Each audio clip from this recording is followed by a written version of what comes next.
జాతీయ జెండాను ఏ విధంగా కట్టాలి మరియు పైన ఏ విధంగా ఎగురవేయాల్సిందో నేర్పిస్తాను. ఒకసారి చూడండి, విద్యార్థులంతా గమనించండి. మొదట ఇక్కడ కాషాయం కలర్ ఉండే తాడును రింగుకు పైన రింగుకు నుంచి కిందికి దింపాలి. ఎటువంటి పరిస్థితుల్లో ఫ్లాగు కాషాయం కలర్ పైనే ఉండేట్టుగా చూడాలి. అలాగే ఒకరి సహాయంతో దీనిని కట్టాలి. మొట్టమొదట పచ్చ కలర్ను, గ్రీన్ కలర్ను అర్ధానికి మర్చుకుంటాము. అలాగే కాషాయం కలర్ను ఇటువైపు నుంచి అర్ధము మర్చుకుంటాము.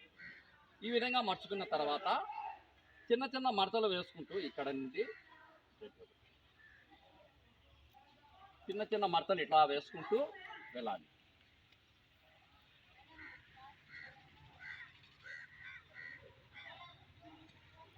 ఇలా వేసుకున్న తర్వాత ఈ కాషాయం కలర్ తాడు పైన ఉండేట్టుగా చూసుకొని పైన పట్టుకోవాలి. అలాగే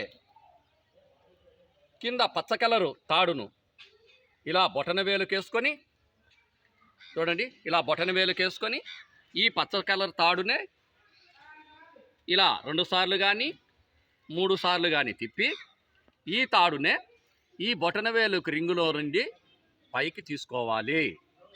ఇది తీసుకున్న తర్వాత కింద పచ్చ కలర్ ఉండే తాడును, ఈ పచ్చ కలర్ తాడును మెల్లగా కిందికి లాగారంటే జెండా బిగించుకుంటుంది. ఇలా బిగించుకున్న తర్వాత కాషాయం కలర్ తాడును పట్టుకొని పైకి లాగామంటే జెండా పైకి వెళ్ళిపోతుంది.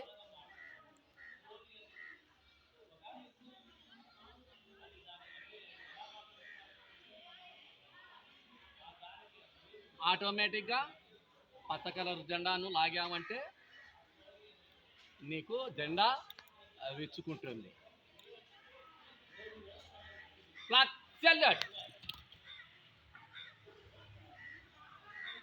ఆర్డర్. Thank you.